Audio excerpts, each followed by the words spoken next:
الحمد لله نحمده ونستعينه ونستغفره ونعوذ بالله من شرور أنفسنا ومن سيئات أعمالنا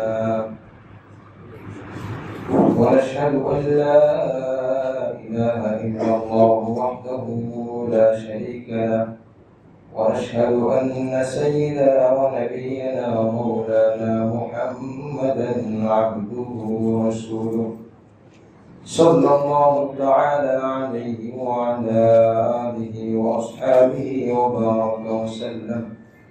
وبارك وسلم تسليما كثيرا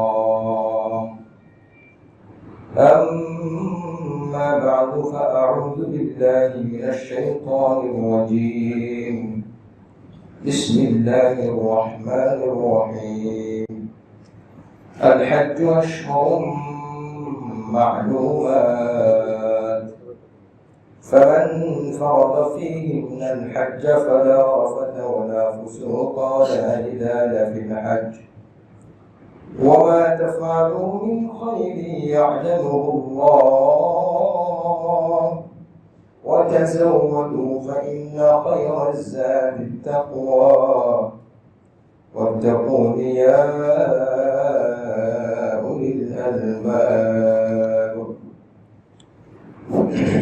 فقال رسول الله صلى الله عليه وسلم من حج لله ولم يفسق ورجع كيوم ولدته أمه أو كما قال عليه الصلاة والسلام اللهم أنت ربي لا إله إلا أنت خلقتني وأنا عبدك وأنا على عهدك ووعدك ما استطعت أعوذ بك من شر ما صنعت أبوء لك بنعمتك علي وأبوء بذنبي فاغفر لي فإنه لا يغفر الذنوب إلا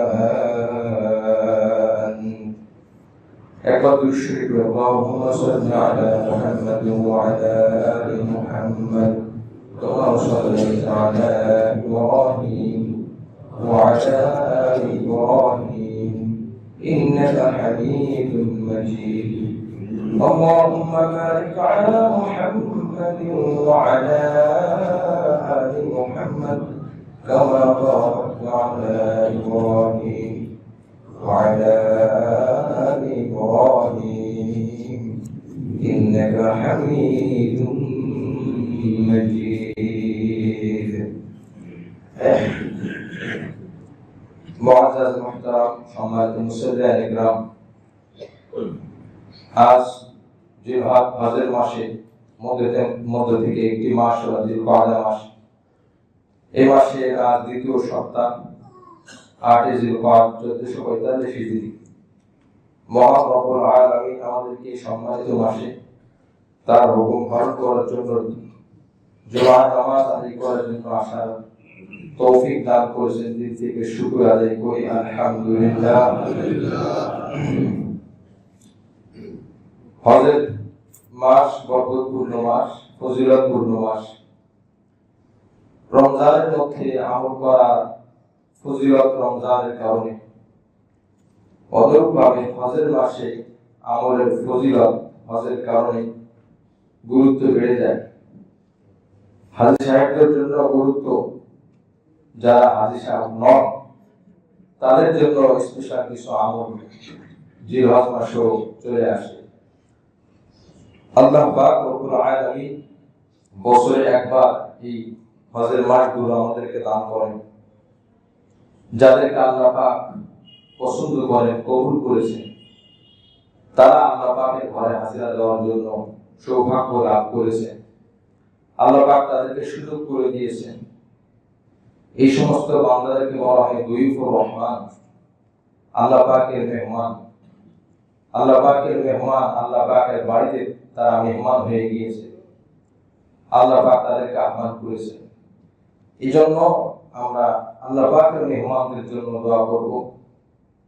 সাথে সাথে আমরাও তাদের উপরে হজ ফরজ এখন আদায় করতে পারি নাই, আল্লাহর কাছে খুব মনোযোগের সহিত দোয়া করা, চেষ্টায় থাকা। আল্লাহ পাক আমাদের সকলকে হজের জন্য আল্লাহর ঘরে জিয়ারত করার তৌফিক দান করেন, আমিন। হজের মাস ছাড়া অন্য মাসে যখন কেউ উমরায় যায় তো জিয়ারা করার জন্য বের হলে মিনা, মুজদালিফা, আরাফা এই স্থানগুলোতে দেখার সুযোগ থাকে, প্যাকেজের মধ্যে থাকে। তো এটা আশ্চর্যপূর্ণ বিষয় যে এই মাঠ তো সে একই মাঠ, কিন্তু হজের মাস ছাড়া অন্য মাসে যখন কেউ উমরায় যায় ওই মাঠে গেলে এক চিত্র আর হজের সময় গেলে আর এক চিত্র। হজের সময় গুরুত্ব ভিন্ন। আরাফার মাঠটা এতটাই গুরুত্বপূর্ণ মাঠ, অন্য সময় ওই মাঠে যাওয়া সুন্নাত না, সুন্নাতে মুআক্কাদা না, উমরার কোনো অংশ না। মিনা, মুজদালিফা, আরাফা উমরার বিশেষ কোনো অংশ না। কিন্তু হজের সময় যদি কেউ উকুফে আরাফা না করে তাহলে তার হজই আদায় হবে না। মাঠ কিন্তু একটাই। এই জন্য হজের সময় হজের উদ্দেশ্যে ওই মাঠে জিয়ারত করা, এটা ফরজ আদায় করা, আল্লাহ পাকের হুকুম পালন করা। মহান রব্বুল আলামিন এত সুন্দর গুরুত্বপূর্ণ এক মহান ইবাদত যাদেরকে আল্লাহ পাক পালন করার তৌফিক দান করেছেন, তারা সদা সর্বদা শুকর আদায় করা, যারা এখনো যেতে পারে না আল্লাহর কাছে দোয়া করা। মুআজ্জাজ হাজির, ইসলামের যে ভিত্তি পাঁচটি, তার মধ্যে চারটি আমল, নামাজ, যাকাত, রোজা এবং হজ। নামাজ এবং যাকাত বছরে একবার আসে যাকাত, যার উপর ফরজ। নামাজ প্রত্যেকদিন 5 ওয়াক্ত নামাজ গরিব ধনী সকলের জন্য, রোজা গরিব ধনী সকলের জন্য ফরজ। হজ গরিবের উপরে ফরজ না, ধনীর উপরে ফরজ। আল্লাহ পাক এই চারটি বিধান রেখে দিয়েছেন। আল্লাহ পাকের সাথে সম্পর্কে সর্বোচ্চ যেই আলামত বা নিশানা এটি হলো হজ। নামাজের মাধ্যমে আল্লাহ পাকের সাথে সম্পর্ক তৈরি হয়, দৈনিক কথোপকথন হয়, নামাজের মধ্যে কথা বলে বান্দা। এরপরে আল্লাহ পাকের সাথে আরো সম্পর্ক তৈরি হওয়ার জন্য আল্লাহর জন্য সদকা করে, যেটাকে আমরা যাকাত বলি। আল্লাহর উদ্দেশ্যে আল্লাহকে রাজি খুশি করার জন্য এই যাকাত প্রদান করা হয়। অর্থাৎ নামাজের মাধ্যমে দৈনিক আমল, নামাজ দৈনিক আমলের নাম। কেউ যদি অর্থ প্রদান করে নামাজ না পড়ে তাহলে তার ওই নামাজ আদায় হবে না, শরীর দিয়ে আদায় করতে হবে। দ্বিতীয়ত যাকাত অর্থ প্রদানের নাম, টাকা দেওয়ার নাম। নির্দিষ্ট পরিমাণে নির্দিষ্ট ব্যক্তির কাছে নির্দিষ্ট শর্তে টাকা দেওয়া, এটাকে বলা হয় যাকাত। যদি টাকার বিপরীতে কেউ নফল নামাজ আদায় করে, যে আমি যাকাত দিব না, আমি নামাজ বেশি করে দিব, তাহলে তার ওই যাকাত আদায় হবে না। যার যার জায়গায় যেটা যে আমল যেভাবে রাখা হয়েছে ওইভাবেই পালন করা। কোরবানির সময় কোরবানির পশু জবাই দেওয়া, এটা বিধান, ভিন্ন বিধান।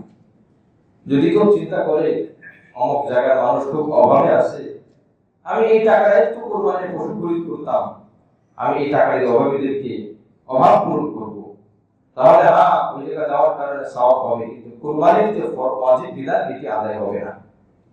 নবীজির যুগে অনেক গরিব সাহাবীরা ছিলেন, অনেক অসহায় মানুষ ছিলেন, দান রাখেন সকলেই করতেন, কিন্তু এর মানে এই না তাদের থেকে এই কথা এমন কোন হাদিস দয়ীফ, দুর্বল, জাল হাদিসও নাই যে অমুক সাহাবীর ঘরে যেহেতু 10 বেলা খাবার রান্না হচ্ছে না, আমরা কুরবানি না করে আমরা তাকে দিয়ে দিই। এটা তো আমি আমারটা দিলাম না, কেমন দিল?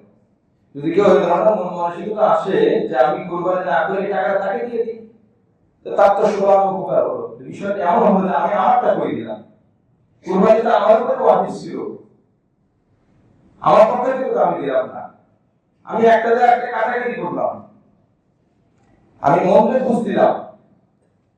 এই জন্য গরিবকে আলাদা দিতে হবে, দেওয়া দরকার, এটা ভিন্ন জিনিস। কিন্তু কোন আমল বাদ দিয়ে আর একটা আমল করা ইসলামের বিধানের অন্তর্ভুক্ত না, মন গড়া বিধান। 3 নম্বর হলো রোজা বছরে একবার আদায় করা হয়। প্রাপ্তবয়স্ক পুরুষ মহিলার উপরে সুস্থ মানুষের উপরে মুকিম যিনি মুসাফির না রোজা ফরজ বাধ্যতামূলক। মুসাফির ব্যক্তি যে সফর নির্দিষ্ট দূরত্বে যে সফর করে তার জন্য সুযোগ দেওয়া হয়েছে রোজা না রাখা। গুনাহ হবে না, তবে পরবর্তীতে রোজা আদায় করে দিতে হবে। সফর অবস্থায় নির্দিষ্ট দূরত্ব যখন কেউ সফর করবে, যেহেতু সে মুসাফির, রোজা রাখার সুযোগ আছে, গুনাহ হবে না। যদি সে রোজা রাখতে পারেও, কথাটি ভালো করে বুঝবো, রোজা রাখতে পারেও তারপরে যদি সে ছেড়ে দেয়, যদিও ছাড়াটা অনুত্তম, সুযোগ আছে তার, কিন্তু পরে রাখতে হবে, আদায় করতে হবে। আর যদি কষ্ট হয় তাহলে তো অবশ্যই তার জন্য সুযোগ আছে। মোট কথা, বকেয়া পরিশোধের সুযোগ থাকে রোজা ফরজ। 4 নম্বর, 1 নম্বর দৈহিক আমল নামাজ, 2 নম্বর অর্থ প্রদান মাধ্যমে আল্লাহর হুকুম পালন করা, 3 নম্বর না খেয়ে থাকার মাধ্যমে হুকুম পালন করা।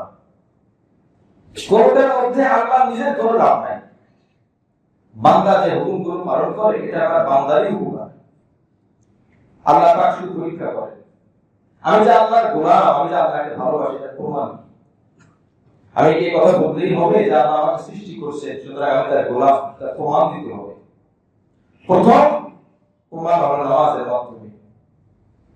এরপর দ্বিতীয় প্রমাণ যাকাত যখন ফরজ হয় তখন অর্থ প্রদানের মাধ্যমে। আল্লাহ আমার অর্থের উপর আপনার পরীক্ষা আছে।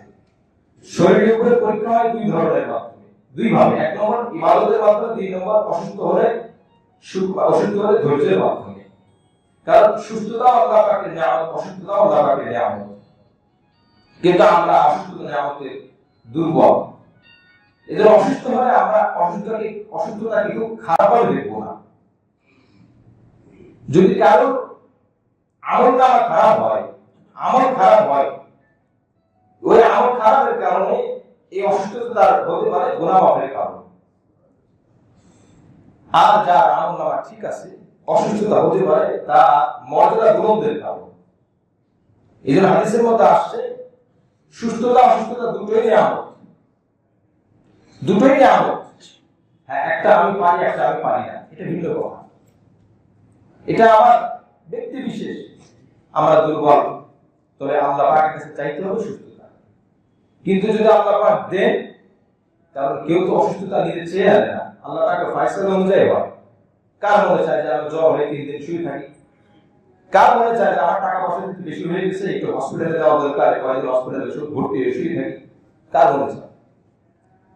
এটা আল্লাহ পাকের ফয়সালা অনুযায়ী আল্লাহ পাক দেন। দেখি বান্দা কতটুকু ধৈর্য ধারণ করে। এই জন্য নামাজ, শারীরিক যে ইবাদত আছে, এগুলোর মাধ্যমে বান্দার পরীক্ষা হয়, অসুস্থতার মাধ্যমে বান্দার পরীক্ষা হয়। পৃথিবীর সমস্ত মানুষ মুসলিম, অমুসলিম নাই আল্লাহ কথা, সমস্ত মুসলমানের উপরে অসুস্থতার পরীক্ষা হয়। এমন কোন মুসলিম বলতে পারবে না আমি 80 বছর পর্যন্ত জীবিত থাকি, কোন রোগ নাই, এমন কোন মানুষ নেই। পায়ে একটা কাটা বিদ্ধ হইবে, একটা হুজুর খেলেও আসবে। হাদিসে মুসলিম শরীফের মধ্যে আসছে, বান্দা যখন চলাফেরা করে একটু হুজুর লাগে, ব্যথা লাগে, আর কাটার টুকরাও তার পায়ে ঢুকে রক্ত বের হয়, একটু ব্যথা আসছে, সে করে উঠছে।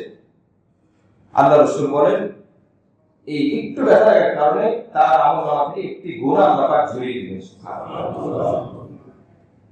এটা একটা কষ্ট, বান্দা সবর করে, বিনিময় সে পেয়ে যায়।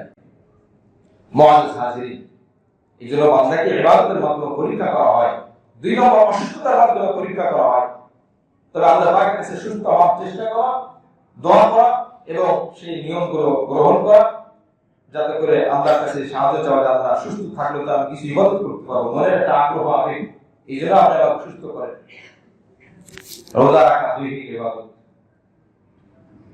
বিপরীত একটা ভিন্ন ধরনের আমল হলো হজ, যার মধ্যে দৈহিক আছে, আত্মিক আছে।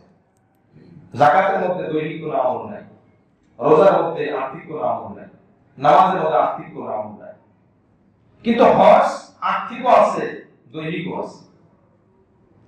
এই জন্য রাসূল কারীম সাল্লাল্লাহু আলাইহি ওয়াসাল্লাম বলেছেন যে হজ আল হজ্জ ওয়াল আজ, আল হজ্জ ওয়াল হজ্জ, হজ কঠিন কষ্টের কাজ,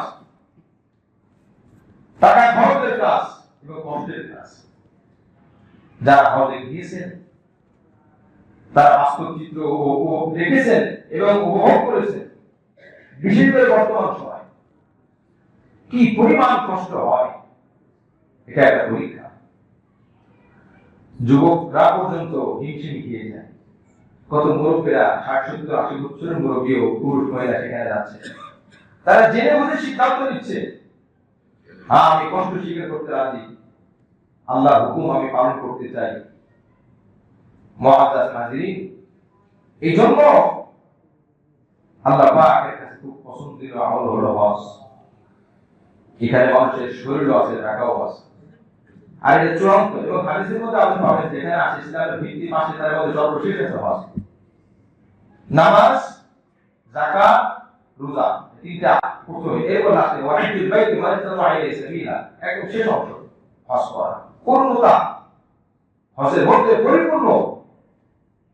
মুআজ্জাজ হাজিরিন, বান্দাকে আল্লাহ পাক আদেশ দিয়েছেন, তোমার স্বাভাবিক অবস্থা ঠিক থাকতে পারবে না, তুমি তোমার পছন্দের কাপড় পরতে পারবে না, সুগান লাগাতে পারবে না, চুল আঁচড়াতে পারবে না, মাথায় টুপি দিতে পারবে না, সুন্দর জুতা স্যান্ডেল পরতে পারবে না, 2 টুকরা কাপড় থাকবে।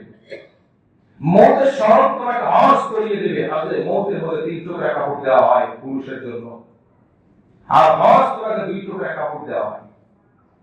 এখানে কোনো সেলাইওয়ালা কাপড় নাই, সেলাইবিহীন কাপড় হতে হবে। সাদা কাপড় হওয়া উত্তম, মুস্তাহাব, সুন্নাত। কাপড়ের কাপড় সুন্নাত হলো, সাদা কাপড় হওয়া ফরজ না, সুন্নাত। যদি কোথাও সাদা কাপড় না থাকে, কথার কথা, ব্যবস্থা নাই, তো রঙিন কাপড় দেওয়া এটা সহি আছে। 7 টাকা অবশ্যই সুন্নাত অবশ্যই দিতে হবে, সুন্নাত আমল করতে হবে। মুআজ্জাজ হাজিরিন, এই জন্য বান্দা যে আমলগুলো করে বাহ্যিক তেমন কোনো কিছু খুঁজে পাওয়া যায় না। একটা মাঠের মধ্যে দাঁড়াবো, কিন্তু কি এমন আমল আছে? কিছুক্ষণ দাঁড়ানো, ফরজ আদায়, আরো করা হয় না। কারণ একটু ঘুরবো, আমি কি জন্য ঘুরতেছি? হযরত আসওয়াদ চুম্বন করতেছি, কেন করতেছি? আমি সফা করা কেন দৌড়াইতেছি? ওখানে কি আছে? কিছুই, দুনিয়ার কোনো কিছুই নাই। হ্যাঁ, একটাই মাত্র, আল্লাহ বলছেন তওয়াফ করো, তাই তওয়াফ করি। আল্লাহ বলছেন ওকুফ আরাফা করো, তাই আমি ওকুফ আরাফা করি। আল্লাহ বলছেন মিনায় যাও, মুজদালিফায় যাও, আরাফায় যাও, তাই আমি যাই। রাসূলের আদেশ।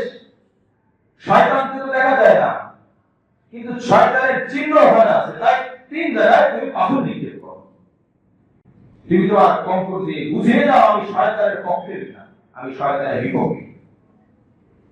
এমনকি তাওরীত, তাওরাত, মুসা আলাইহিস সালামের যে কিতাব দেওয়া হয়েছে, ওই কিতাবের মধ্যে এই কথাগুলো আসছে।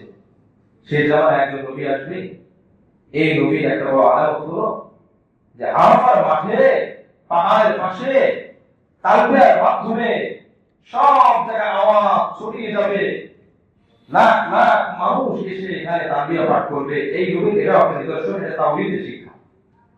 তাওরাতের মধ্যে এই কথাটা আসছে, এটা ইহুদিরা তারাও স্বীকার করে। মুআজ্জাজ হাজিরিন, কিন্তু পার্থক্যটা হলো ইহুদিরা কোন জায়গায় অস্বীকার করে, তারা বলে হ্যাঁ মুহাম্মাদের কথা আছে, ইসমাঈল বংশে মুহাম্মদ আসবে, ধর্মের আবির্ভাব হবে, সব ঠিক আছে মানি, কিন্তু শেষের একটা অংশ তারা যে তাওরাত পরিবর্তন করছে, ওখানে আসলে এই ধর্মের অনুসরণ করতে হবে, এটা আমাদের জানা, এটা আমাদের কিতাবে নাই। একটা ধর্মের একটা সৌন্দর্য, একটা সম্মান বর্ণনা করবে আর অনুসরণের কথা বলবে না, কিভাবে বলতে পারে? শেষের এই অংশটা তারা কেটে ফেলেছে, পরিবর্তন করে ফেলেছে। তারা সব স্বীকার করে, কিন্তু হুকুম মানতে হবে এটা বিশ্বাস করে না। মুআজ্জাজ হাজিরিন, আল্লাহ পাকের এই ঘর দেখা আগ্রহ দিলের মধ্যে জায়গা। হযরত আয়েশা সিদ্দিকা রাদিয়াল্লাহু তাআলা আনহা, বুখারী শরীফের হাদিস 1520 নম্বর আছে, উনি বলেন ইয়া রাসূলুল্লাহ, তখনকার সময় জিহাদের আমল খুব গুরুত্বপূর্ণ ছিল। হজ তো অষ্টমীতে ফরজ হয়, কিন্তু মদিনা যাওয়ার পরে তো জিহাদের হুকুম চলে আসে। মক্কায় কোনো জিহাদ ছিল না। জিহাদের বহু আয়াত, বহু হাদিস কোরআন এবং হাদিসের মধ্যে পাওয়া যায়। তো আয়েশা সিদ্দিকা একদিন বলে ইয়া রাসূলুল্লাহ, নারাল জিহাদ আফদালুল আমাল, আফালা নুজামিলু। হে আল্লাহর রাসূল, আমরা দেখি জিহাদ তো অনেক বড় ফজিলতের আমল আমরা কেন জিহাদ করি না, কেন আমাদেরকে আপনি নেন না? আল্লাহ রাসূল বলেন লা ক্বালা লাকিন আফদালুল জিহাদ হাজ্জুল মাবরুর, হাজ্জুল মাবরুর।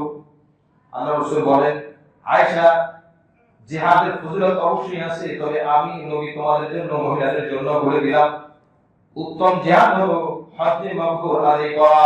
সুবহানাল্লাহ, উত্তম জিহাদ। রাসূল কারীম সাল্লাল্লাহু আলাইহি ওয়াসাল্লাম বলেন, বুখারীর আরেকটা হাদিস 1521 নম্বর আছে, মান হাজ্জা লিল্লাহি ফালাম ইয়ারফুত ওয়া লাম ইয়াফসুক রাজা'a কায়াউমিন ওয়ালাদাতহু উম্মুহু, যে ব্যক্তি হজ করবে আর কোন ধরনের পাপাচার, অনর্থক, অহেতুক কাজ করবে না, ফালাম ইয়ারফুত ওয়া লাম ইয়াফসুক। আমরা যারা হজ করব বা করতে যাব, এই দুটো শব্দের ব্যাখ্যা ভালো করে জেনে নিতে হবে। বহুত ওরা পালনকারী গণ, বহুত হজ পালনকারী গণ, এমন অনেক অনর্থক কাজ হয়ে যায় যে কাজের কোনো অর্থই হয় না, যেটা হজের কোনো অংশ না, যেটা আমলের কোনো অংশ না, যেটার কোনো প্রয়োজনই নেই। তার মধ্যে একটা হলো সব জায়গায় মোবাইল দিয়ে নিজেকে পেশ করা, সেলফি তোলা, ছবি তোলা, কাবাকে পিছনে রেখে আমি ছবি তুলতেছি, রওজা আথারে সালাম দেওয়ার জন্য যাচ্ছে দূর থেকে। হ্যাঁ, আবেগ তো অবশ্যই আবেগকে মূল্যায়ন করা উচিত, কিন্তু আবেগ বেশি দেখাতে যে আদব পরিপন্থীদের কোনো কাজ না হয়, সেটা কি কাজ করা? আপনি বলেন আপনার নিশ্চিন্ত ভাবে কোন ধরনের চিন্তা ছাড়া আপনি সালাম দিবেন, আরেকটা মোবাইল ধারণ করতেছেন, আপনি আপনাকে সহকারে কি বলে রোজা থাকে দেখে আপনি ভিডিও করতেছেন, সালাম দিচ্ছেন, তাহলে নামাজের মধ্যে কথা বলা বৈধ হতো। নামাজ এত একগ্রতার সহিত কেন? কেন একগ্রতার সহিত? কথা বলা যাবে না, কোনোদিন ফেরা যাবে না, তাকানো যাবে না, কিচ্ছু করা যাবে না। সমস্ত আমলের মধ্যে একটা একাগ্রতা দরকার। আপনি কোরআন শরীফ পড়বেন, ওখানে একাগ্রতা দরকার। আপনি জিকির করবেন, কখন আমরা তো সদা জিকির করবেন ভিন্ন আমল, কিন্তু মাঝে মধ্যে বিচ্ছিন্ন হয়ে নিরালায় মানুষের একটু আড়াল হয়ে খুব মনোযোগ সহকারে জিকির করার ফজিলত, ফলাফল অনেক। মুআজ্জাজ হাজিরিন, একজনকে বলে তুমি মোবাইলে ছবি তোলো, আমার মোবাইলটা তুমি নাও, আর উনি কাবার দিকে পিছন থাকে আর সামনের দিকে হাত তুলতেছে আর ওদিকে ছবি তুলতেছে। বলেন এটা ছবি তোলা আমি এরকম দেখাইতেছি, এরপরে ছবিটা তোলায় হাত নামাবে, এটা কি বুঝাইলো সে? আমি ছোট মানুষ, তো আমার জ্ঞান আমার বুঝে আসে না, আপনাদের কোনো কিছু জানা থাকলে বলতে পারে কি বুঝাইলো সে। আর এই ছবি তোলা কে মানে ফেরেশতারা লেখে নাই যে আমি এখানে দল করতেছি, আমার ছবি তোলা আল্লাহর কাছে দেখাইতে হবে। তো যে যুগে মোবাইল ছিল ওই যুগে তাহলে আমার কি অবস্থা হবে? হ্যাঁ, আমার একটু মনে যাচ্ছে আমি কাবাকে একটু আমার মোবাইল ধারণ করব, ঠিক আছে, আমি ছবি তুলে ধারণ করি, এটা এক জিনিস। কিন্তু আমার আমল করা অবস্থায় দেখাতে হবে, দেখতে হবে, শেয়ার করতে হবে, ছড়িয়ে দিতে হবে প্রয়োজন ছাড়া। যদি আপনার বেশি করে প্রয়োজন হয়, হ্যাঁ আপনার অফিসের কোনো প্রয়োজন, বেশি কোনো দরকার, আপনি করেন, তারপরে আপনি জেনে শুনে করেন, আপনার জন্য কখনো বৈধ হবে। তো সালাম মাহফুজ, এই যে 1521 নম্বর হাদিস, এই হাদিস কেন বলেন রাসূল এত আগে যে ব্যক্তি হজ করে সালাম মাহফুজ, অনর্থক অহেতুক কোনো কাজ করবে না, ওয়ালাম ইয়াফসুক, পাপাচার করবে না, কোনো পাপাচার করবে না, কষ্ট দিবে না। তো এমন যদি কেউ হজ করে যে কাজ হজের মধ্যে কোনো অনর্থক কোনো কাজ নেই, লাইসা লাহু জাযাউন ইল্লাল জান্নাহ, আল্লাহ রাসূল বলেন তার জন্য ওই হজটা শুধুমাত্র বিনিময় জান্নাতই হবে। সুবহানাল্লাহ। সেটা হজ হোক, উমরা হোক, যে কোনো আমল হোক না, খুব নিয়ন্ত্রণ করা,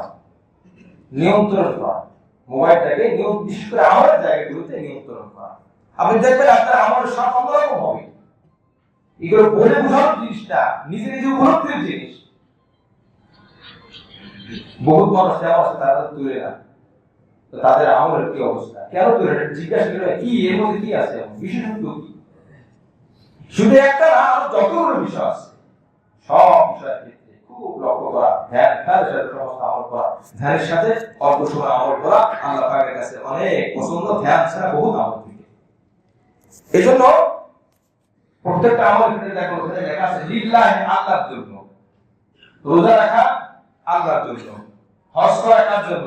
আল্লাহর জন্য। নামাজ পড়া আল্লাহর জন্য, কুরবানি করা আল্লাহর জন্য, যাকাত দেওয়া আল্লাহর জন্য, দান করা আল্লাহর জন্য, মসজিদে আসলাম আল্লাহর জন্য, দান করা মসজিদে আল্লাহর জন্য, এই কথাটা অর্থ কি?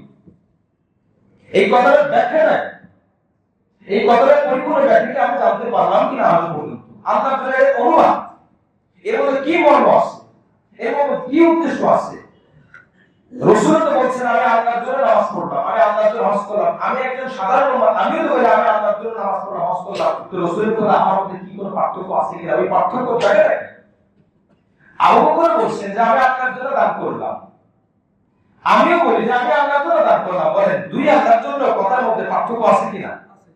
পার্থক্য আছে। এই জন্যই তো রাসূল বলছেন তোমরা যদি উহুদ পাহাড় পরিমাণ স্বর্ণ আল্লাহর রাস্তায় দান করো, বুখারী হাদিস, আমার সাহাবারা এক মুঠ, দুই হাতের ভিতরে যতটুকু ধরে, এক মুঠ চাউল বা ধান গম, এগুলো আল্লাহর রাস্তায় দান করলে তোমাদের ওই উহুদ পাহাড় পরিমাণ স্বর্ণ আল্লাহর রাস্তায় দান করো, তার থেকে সাহাবীদের এক মুঠ খেজুরের দাম আল্লাহর কাছে অনেক বেশি হবে। সুবহানাল্লাহ। এই পার্থক্যের জায়গা আল্লাহর জন্য, এই আল্লাহর জন্যের জায়গায় ব্যবধানে উহুদ পাহাড় থেকে দাম হয়ে গেছে দুইটা খেজুরের দাম, আর আল্লাহর জন্য এই জায়গা ব্যবহারের কারণে আমার স্বর্ণ পরিমাণ সংখ্যাটাও দুইটা খেজুরের কাছাকাছি হচ্ছে না। আল্লাহর জন্য এই কথা, এই যে আজকে যা আয়াত পড়লাম, এই হাদিস পড়ে লেখাও আসছে মান হাজ্জা লিল্লাহি, যে হজ করে আল্লাহর জন্য, এখানে আসছে। এবারে হাদিস আয়াতের মধ্যে আসছে সূরা আল ইমরান, যেখানে হজ ফরজ, এই কথাটা যে আয়াতের মধ্যে আসছে সূরা আল ইমরান 96-97 নম্বর আয়াত। 97 নম্বর আয়াত আল্লাহ পাক বলেন ওয়ালিল্লাহি, লিল্লাহি মানে আল্লাহর জন্য, আলান নাস মানুষের উপরে ফরজ, হিজ্জুল বাইতি হজ করা, শাব্দিক অনুবাদ মান ইসতাতা ইলাইহি সাবিলা, যারা সেখানে যেতে পারে। আল্লাহর জন্য ওই মানুষের উপরে হজ করা ফরজ, যারা সেখানে যেতে পারে। এই আল্লাহর জন্য বলতে কি বোঝায়? আল্লাহর জন্য এক অর্থ হলো আমি যা কিছু করি আমি গোপন রাখার চেষ্টা করব, আমি গোপন করব, কারণ এই বিনিময়কে আমি দুনিয়া থেকে পেতে চাই, আখিরাত থেকে পেতে চাই। এই কথাই হলো পার্থক্যের জায়গা। আমার অল্প ফজিলত যদি অনেক দিতে চাই তো আল্লাহর জন্যই তো হবে। এটা শুধু মুখে বললে হবে না, এটা মনে মনে ধারণ করতে হবে।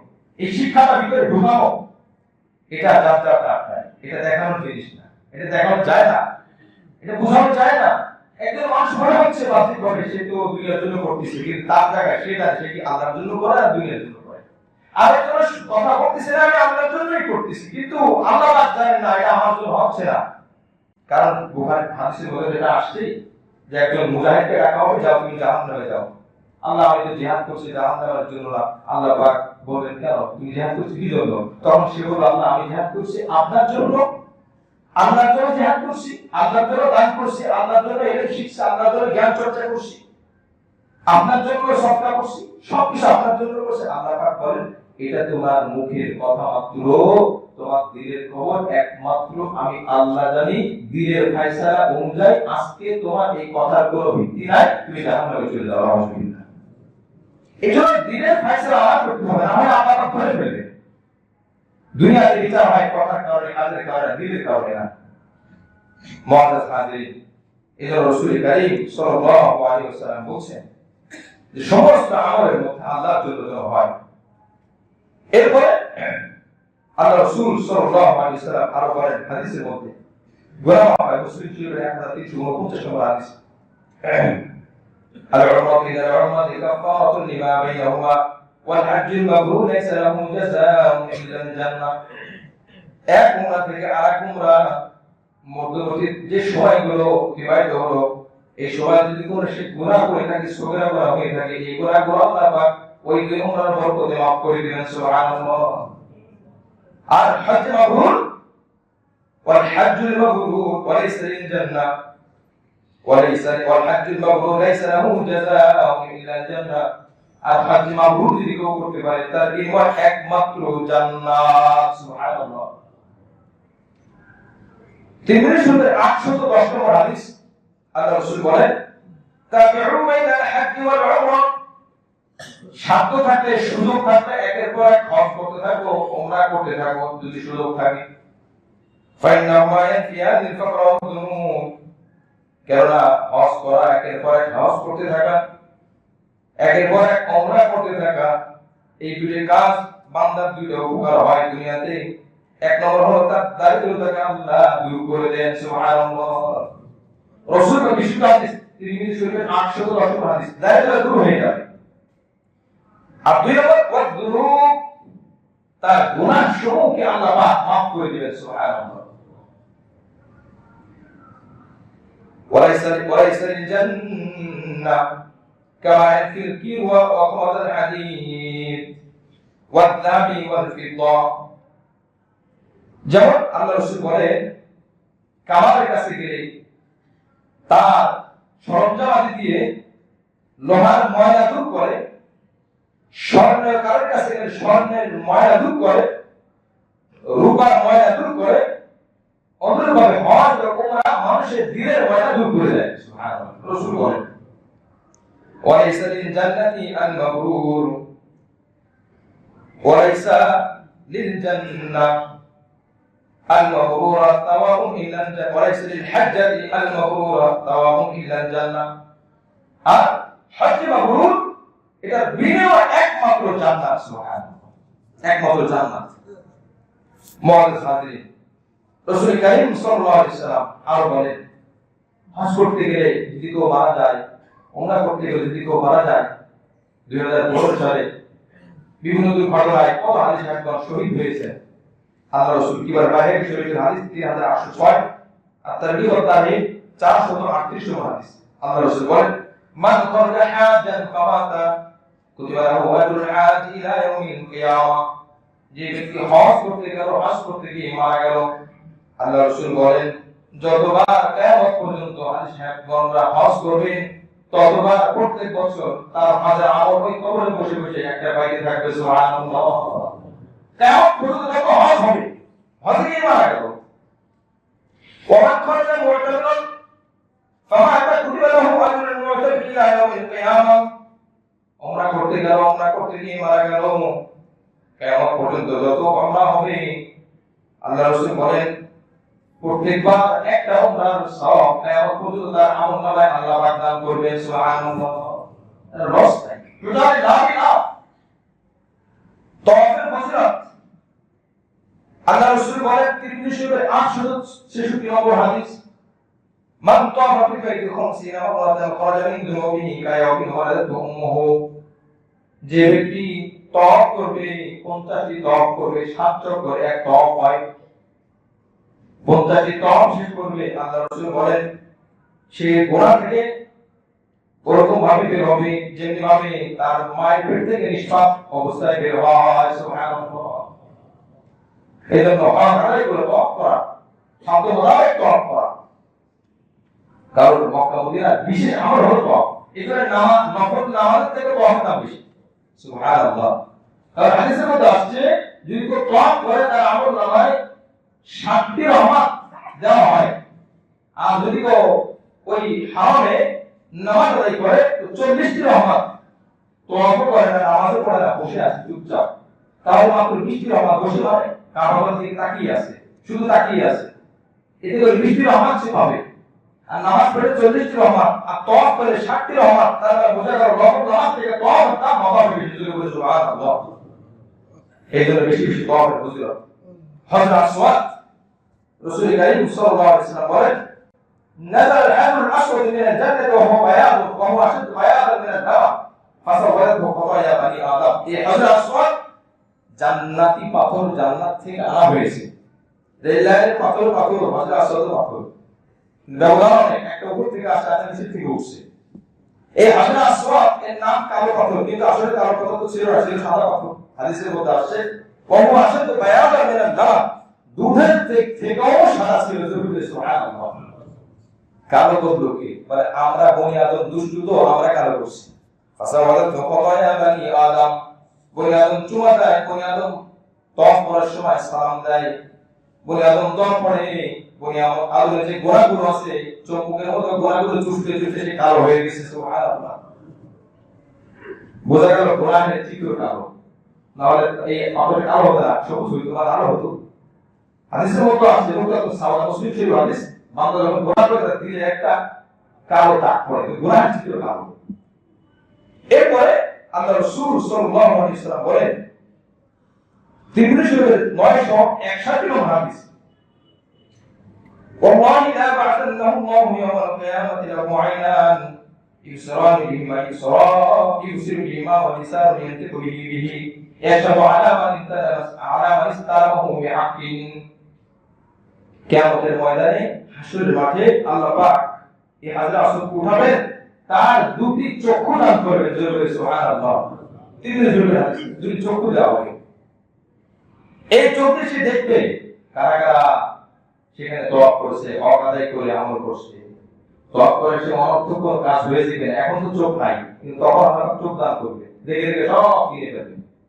ওয়ালিসানু ইয়ানতিকু, জবান দান করবে, কথা বলার শক্তি, ইয়ানতিকু বিহি, যেই জবান দিয়ে কথা বলবে। আচ্ছা, এগুলো কি করবে? মানুষ সাক্ষীর জন্য দুটো জিনিস জরুরি, একটা হলো দেখা আর একটা হলো কথা বলা। দেখতে পারে, কথা বলতে পারে না, আও বাবা করবে, কি কথা বলবে? দেখতে পারে না, কথা বলতে পারে, আমি সাক্ষী দেবো, কি সাক্ষী দেবো? আমাকে দেখি চুরি করতে, চোখ দিতে হয়, কেন দেখছো? আল্লাহ পাক আমরা আসলে চোখ দেখেছেন, দুনিয়াতে প্রকাশ করেন না। যদি দুনিয়াতে প্রকাশ করতে তাহলে আমাদের সিজনে দোষী হয় কি? এই জন্য আল্লাহ পাক দেন নাই, এটা গোপন রাখছেন, ওখানে প্রকাশ করে দিলেন। এই জবাব দিছি কেন? যে আল্লাহ পাকের সামনে ইয়ামতিকু বিহি ইয়াশহাদু আলা মান ইসতালামাহু বিহাক্কি, যে ব্যক্তি হক ভাবে ন্যায়ের সাথে হুকুম মেনে হক আদায় করে স্পর্শ করবে, চুমা দিবে, এইভাবে যারা আমল করবে তাদের পক্ষে এই হাজরে আসওয়াদ জবাব দিয়ে সাক্ষী দিবে। সুবহানাল্লাহ। তারপরে বেশি ধাক্কা দেখে বলা যায়, ধাক্কা দেখে যখন জবাব চলে আসছে, যদি কোনো নাম পারে না, এটা কোনো ফরজ না, ওয়াজিব না, আবেগের আমল, ঠিক আছে। এখনকার সময় তো বহুত কঠিন, তবে কারো যেন কষ্ট না দেওয়া হয়। কষ্ট দেবো কি, একজনের কষ্ট দিলে 10 জনের কষ্ট নিজের উপরে চলে আসে। মুআজ্জাজ হাজির, এই হাজরা আসওয়াদ ভাঙা কেন? এই হাজরা আসওয়াদ কেন কঠোর না? 317 হিজরিতে কুফার শাসক, কুফার গভর্নর আবু তাহের কিরমিতি হাদিসের ব্যাখ্যা গ্রন্থ, বুখারী শরীফের ব্যাখ্যা গ্রন্থ আসছে, উমদাতুল কারীর মধ্যে আসছে, সে এটাকে আপনার জোর করে এটা ছিনিয়ে নিয়েছে, বের করার জন্য আঘাত করেছে। এটা একটা ভালো ছিল, হাজুর এক বছরের শব্দ, এখন টুকরা টুকরা কেন? এটার ইতিহাস ওখানে আসছে, সেটাকে আঘাত করে এখান থেকে ছিনিয়ে নিয়ে তার এলাকায় চলে গেছে। আমার এলাকার লোকরা এটাকে সুমা ধরে আমার এলাকায় ব্যবসা বাণিজ্য টাকা হবে। 339 হিজরিতে মক্কার গভর্নর, মক্কার শাসক বলা, তোমরা যা চাও আমরা দেব, সমঝোতা আসি, যে কোনো অর্থ বিনিময় আমরা তোমার থেকে নিতে চাই। এটা এখানে ছিল, এখানে যেন থাকে। পরে তারা প্রায় 1 লক্ষ স্বর্ণ মুদ্রা আবেদন প্রস্তাব পেশ করছে। আর দ্বিতীয় একটা শর্ত যে আমরা পাথর তো ভেঙে গেছি আঘাত করার কারণে, আরো অনেক নকল পাথর মিলিয়ে দেবো, এখান থেকে তোমাদের চিহ্নিত করে বের করে দিতে হবে। বলে এটা খুব সহজ কথা, ওইটার মতো ওই সমাকৃতি আরো অনেক পাথর মিলিয়ে দেবো, এখান থেকে তোমাদের বের করে দিতে হবে। এখান থেকে ছোট ছোট ঘটনা আসছে, আমার অন্য একটা বিষয় আলোচনা আছে, কথা বলে শেষ করে এক এক করে বলা হচ্ছে না। আমরা জানি যে গত সপ্তাহে একটা ঘোষণা হয়েছিল বাচ্চাদেরকে মক্তবে পাঠানোর জন্য, আর মক্তবের শিক্ষা একদম নাই হয়ে গেছে।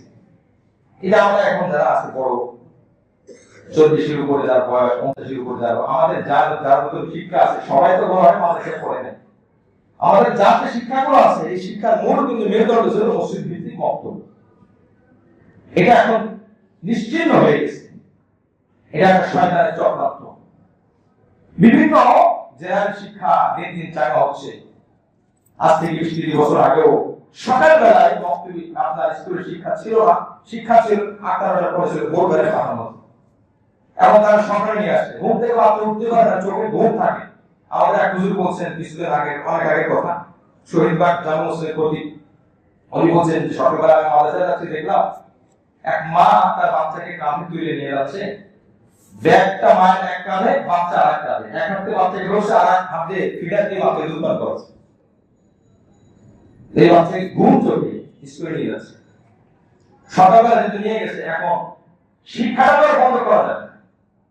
এই জন্য আমাদের হাতে আলোচনা হয়েছিল, সিদ্ধান্ত হয়েছে, আগেও চালু ছিল, ফজর পর যেহেতু এখন আর পাওয়াই যায় না, তারপর অনেক অঞ্চলে আসে মাশাআল্লাহ, দোয়া মসজিদের সিদ্ধান্ত হয়েছে যে জোহরের পর পর বাচ্চাদেরকে, আজকে আপনি বাচ্চারা অনেক ঘরে বাড়িতে পড়ে, যারা হুজুরদেরকে পড়ান মাশাআল্লাহ ভালো, এটা পড়াবেন, এটা ঠিক আছে, কিন্তু 20 মিনিটের জন্য আমরা মসজিদের পরিবেশে আনেন, দরকার সবাইকে অনুরোধ করবো, আমরা আছে আরবি পড়ে না, শুধু আরবি পড়লে হবে, এটার মধ্যে শিক্ষা দীক্ষাও আছে, যেটা মসজিদে হওয়া যায়, মসজিদে করে, এটা বাসায় হবে না। আরেকটা জিনিস খেয়াল করেন, শিক্ষার গুরুত্ব কি? শিক্ষার কাছে আমি যাবো না আমার কাছে শিক্ষা আসবে? শিক্ষার কাছে আমি যাবো, স্কুলে আমি যাই, কলেজে আমি যাই, মেডিকেল কলেজে আমি যাই, ওটা আমার কাছে আসে না। ঘরে পড়ানো এটা শিক্ষা অর্জন হবে, কিন্তু আরেকটা পাঠ আছে যে আমি শিক্ষা দ্বারস্থ হবো, এটা কিন্তু হচ্ছে না ঘরের মধ্যে। শিক্ষক আসবে, অনেক টিপে আসবে, হুজুর আজকে তুমি কথা মাথা চলে যান, হুজুর আপনি চলে গেল, আর শিক্ষা আসছিল তো তারপরে চলে গেল। কিন্তু মসজিদে যখন আসবে একটা বাচ্চা, মসজিদে আমাদের কারা হবে, এই বাচ্চারা মসজিদে আসবে, আসতে আসতে শিখতে শিখতে এরাই আমাদের হবে। ব্র্যাকের পক্ষ থেকে গত 2012 সালের একটা তালিকা, তখনই প্রায় 22,700 উপরে তাদের শিক্ষা প্রতিষ্ঠান, প্রাইমারি লেভেল প্রাথমিক শিক্ষা প্রতিষ্ঠান, 7 লক্ষের উপরে ছাত্রছাত্রী তাদের, বিশ্বের উত্তরবঙ্গ সব জায়গায়, সব থেকে এখন মক্তব নাই বললেই চলে। এসব জায়গায় এখন এদেরকে ইসলাম ধর্ম টিকিয়ে রাখা বহুত কঠিন হয়ে যাচ্ছে। আপনারা অনেক কথা জানেন, খোঁজ খবর নিবে, পঞ্চগড়, নীলফামারী, লালমনিরহাট, যদি সুযোগ থাকে সফর করেন, আমি আপনাকে নিয়ে দেখিয়ে দেবো, আমি সহজে দেখে আসছি। পরিবারের উপর পরিবার, ব্যক্তির উপর ব্যক্তি, পুরুষের পর পুরুষ, ভাবে যাবে তারা বিভিন্ন কাদিনী হয়ে যাচ্ছে, খ্রিস্টান হয়ে যাচ্ছে, বিভিন্ন ধর্মের দিকে ধাবিত হচ্ছে। অর্থের অভাবে, শিক্ষার অভাবে তারা সব কিছু দিচ্ছে, শিক্ষা লাগবে, অর্থ লাগবে, চিকিৎসা লাগবে, টাকা লাগবে, বসত লাগবে, সব দিবি। এটা তাই বা কাজে আমরা বলতে আমরা হসপিটালে কাজ পেয়ে যাবো, আল্লাহ যদি জিজ্ঞাসা করেন তোমার দায়িত্ব ছিল কতটুকু পালন করছো।